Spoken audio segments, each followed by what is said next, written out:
welcome to another episode of the FWOT Show on the Coil Entertainment Network, the Happy Hour Network, VillageConnectionRadio.com, iTunes, the Google Play Store, and I'm kind of getting tired of having to mention every one of them at the beginning of every show.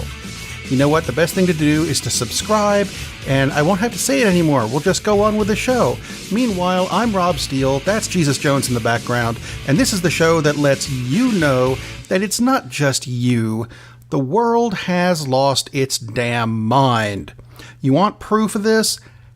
Announced earlier this week, Amazon is going to be teaming with famed dog whisperer Cesar Mulan to produce audiobooks for your dog. I'd like to be making this up. I thought it was a joke. It turns out, no, these are real. Cesar Mulan claims that if you play an audiobook for your dog while you're not home, your dog will become much more calm and much more agreeable. So when you get home, the dog won't attack you or whatever he thinks dogs do when you get home. So, yeah. Play audiobooks for your dog. They're coming soon. I suspect you'll be able to get things like, I don't know, Tale of Two Cities, read by Cesar Mulan. Woof, woof, woof, woof, woof, woof. Woof, woof, woof, woof, woof, woof. Yeah. Good luck with that, Caesar. You know, Caesar isn't the only crazy leader we've got going on, he says, referring to the previous one, not the dog whisperer. Haha, it was an attempt at a segue, didn't work, don't care, moving on. I think I have figured out Trump's idea behind the whole no transgendered soldiers thing. And we can blame Disney for it. Follow me on this.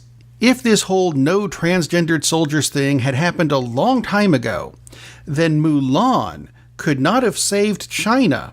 And if she doesn't save China, that's one less enemy the United States has to worry about. So let's go ahead and get rid of transgendered soldiers so that doesn't happen again. That's my thinking of what his thinking might be. What he doesn't realize, of course, is that Mulan wasn't real. And speaking of Trump and things that aren't real, Texas pastor Robert Jeffress, who is one of Trump's top, and I'd like to be making this up as well, evangelical advisors, says that God has given Trump full control to take out Kim Jong-un of North Korea. Now, I'm fairly certain you can figure this out on your own, but I know for a fact that this is not true. Because God told me last night that Donald Trump is an orange-faced buffoon, and how could us humans have possibly elected him to any public office? Yeah, you know what? That didn't happen either. In fact, God has been pretty damn quiet since that whole burning bush incident. No, the former presidents with that name are fine. The other burning bush... Yeah, read your Bible, Republicans. In what I had previously thought to be a good idea, biometric guns do exist, and I love the idea that the only person who can fire any particular firearm like a gun or a rifle or whatever has to be the owner who is biometrically linked with that gun. Unfortunately, it came out in the past week that you can hack a smart gun using $15 worth of batteries. And the attitude, of course, of the NRA is, So you can tell, they're really into gun protection. $15 worth of batteries. I feel much safer now, thank you. Strange news out of Washington, D.C. There are a number of advertisements that are placed all around towns and cities. You see them everywhere. Lots of them are, hey, buy a Coke, or go to McDonald's. But every so often you'll see one from, let's say, PETA, with a picture of a pig that says, don't eat me, I'm a pig, I'm a living thing, become a vegan, or a vegetarian or something. Or perhaps you could see an ad for a birth control pill. And every so often, those ads are considered controversial. And so people have a hissy fit and they write letters and sign petitions, and eventually the ads go away. But then new ads pop up and we start the process all over again. Well, the ACLU has filed a lawsuit against Washington, D.C.'s Metropolitan Area Transit Authority, the WMATA, because that's an acronym that's pronounceable. The WMATA said, we're not going to put any ads that are even remotely controversial up anywhere, including one from the ACLU. And the one that the ACLU put up is a copy of the First Amendment to the U.S. Constitution, the one that guarantees free speech. So the constitutional amendment that guarantees free speech is not allowed to be put up on anything that has to do with the WMATA, which is a violation of that First Amendment to the U.S. Constitution. Folks, if you see ads that bother you, oh, that offends me, you know what? Stop looking at it. If you make a big deal out of it, it'll draw attention to it, and that's exactly what they want you to do. Or you could just not look at it, leave it alone, it won't be effective, and it'll go away. That's the way things work. And getting rid of the First Amendment, by getting rid of the First Amendment, not the brightest idea. Of course, this is Washington, D.C., and while we're at it, some people still haven't understood what is meant by freedom of religion, which is also part of that First Amendment thing. And if you don't understand that, the long form is on the FWOT Show website, thefwotshow.com. There's a video at the top. You should go watch it. I'll give you the extremely short version right now. You ready? Freedom of religion goes an awful lot like this. It is perfectly okay for you to say, I can't do that because of my religion. That's okay to say. It is not okay for you to say, you can't do that because of my religion. Even Daffy Duck has figured this one out. Ha! That's it! Hold it right there! Pronoun trouble. Something that makes remarkably little sense. The city of Kansas City, Missouri, passed a measure that said they're going to raise the minimum wage from $7.70 to $10 an hour in the city, and eventually up to $15 an hour by the year 2022. Spectacular idea. Perhaps people can start making money and living the way we claim that we want people to live in this country, except the state of Missouri said you can't do that, and have essentially vetoed the law, so it's not going to happen. I don't have a punchline for this, but I'm sure there is one. I'm just a little bit pissed that they're still doing it. Here's an idea that I'm fairly certain is not going to work very well, and I really hope it doesn't, because I do not want this to take off. It's kind of terrifying, really. There is a new restaurant that might become a chain, but let's really hope it doesn't become a chain. This is a bad idea. It's called the Spotted Cheetah. Most cheetahs have spots, but hey, I'll digress. This entire restaurant is based around Cheetos. I'm not making this up. The menu, which I'm looking at right now, includes things like, let's start with the appetizers, like Cheeto-crusted fried pickles and creamy ranch. Because yeah, that sounds good. Or how about main courses? Your entrees, like flamin' hot and white cheddar mac and Cheetos, or spicy Cheeto nachos, or, and this one worries me, desserts, Cheeto Sweetos crusted cheesecake, because yeah, cheesecake and Cheetos, those have got to go good together. Which brings me to the first two words on this website. The first two words, the first word is Cheetos. I get that. The entire thing is based around Cheetos. That word makes sense. The second word is reservations. And you know what? I already have some. Thank you. Let's do a bit of tech news. Not all of it is good this week, though.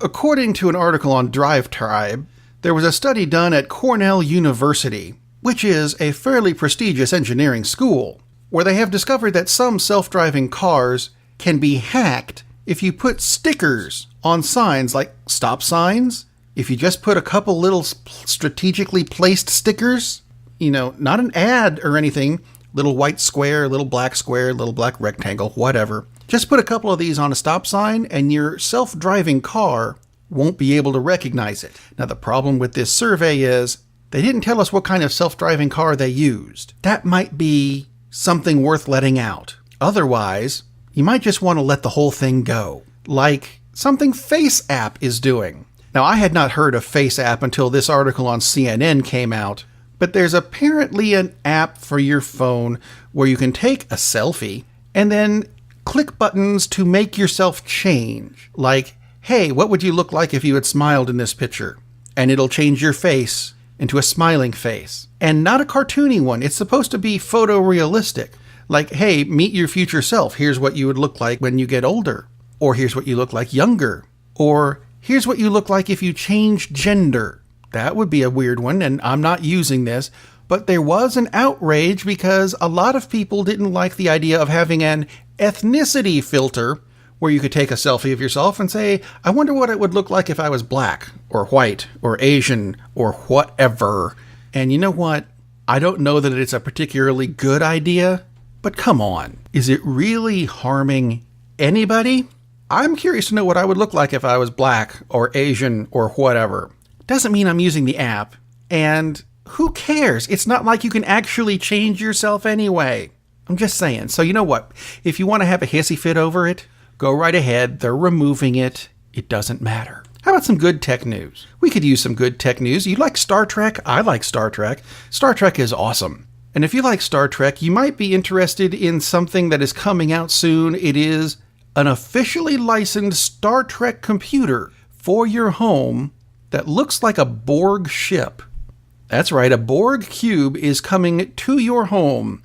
It is a high-powered gaming computer, and if you've got the $1,300 you're going to need to get the high-quality one, you know what, knock yourself out. I'll stick with what I've got. But it looks cool, and something you'll be able to play on it, which is coming out soon, is of course the EA sports game NBA Live 2018. Or maybe just, apostrophe 18, whatever they want to call it this year.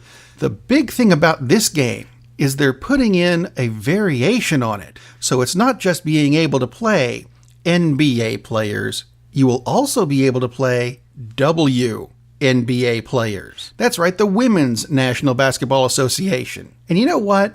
I think that's kind of a cool idea. Incorporating the WNBA, giving it publicity, because I have nothing against women's sports. I think it's a cool idea. Unfortunately, a lot of people say, oh yeah? Well, why didn't you just make a WNBA game and sell it on its own? Well, the reason is simple. Because the WNBA doesn't have the publicity that the NBA has right now. That's why you don't see it on major networks on the weekends, or any other time for that matter. I think this is a good start to give it bigger publicity so we can get that way. I think the idea of having a perfectly equal society along the gender line, you know what, that's fine. I don't care what your gender is. I don't. Now, people at Google might have a different way of looking at it, because earlier this week, a document was posted on an internal network at Google that argued that women make up much less of the tech workforce because of biology. Women are better at domestic things and men are better at technological things. You know what? No, I'm not buying that. Is there a possibility that's real? Sure, I guess there could be a possibility somewhere, but I'm not buying it until you give me proof. And don't throw a Bible at me. That's not proof. Now, diversity can be fixed very simply. In my head, anyway. Why don't you hire people based not on gender or skin color? Remove all of that. All that crap from resumes and job applications and forms, and hire people based on skills and qualifications. I personally would prefer to have the best person for the job in the position. I do not care if that person is a Caucasian male or an African American female or a blue transgendered person or a plaid eunuch. Get the best person for the job regardless of gender, sexual preference, religion, skin color, or any other kind of prejudicial BS you can come up with. Period. If you want to argue with me on that, contact me through the website, thefwotshow.com, where there are buttons for Facebook and Twitter. where you should follow me on both, or you can send me an email, rob@thefwotshow.com, and let me know what you think about this. You have an opinion, I know you do. Let me know what it is. But you know what? While you're at the website, go to the FWOT shop, because it's there. You can buy t-shirts and hats and coffee mugs that all go to support everything on the Coil Entertainment Network, like the 2 Pages Project or Cinema Savants, which cannot be a bad thing. It's a spectacular, good thing that you should participate in. And hey, the shirt looks awesome. It really does. I'm wearing one right now, not that you can tell, because, it's audio, but I'm being picky. I'd like to thank Jesus Jones again for doing the theme song you're listening to in the background, and I figure if Donald Trump can take a 17-day vacation, which he's doing right now, after doing absolutely nothing in his office, because he's done what? Tweet? And, that's about it. He's tweeted. If he's doing that, I can take the rest of the month, and I'm gonna, because, life is getting in the way, and there's moving, and school starting, and you know what? I'm gonna have another book come out before I come back and do another FWOT show. I am. Keep an eye on the Coil Entertainment Network website, coil.us, coil.us, and listen to the rest of the shows, because those will still be going. Meanwhile, the FWOT show will be back in September, and until that happens, be safe out there, everyone, because it's getting considerably worse. Hopefully, we won't be at war when I come back.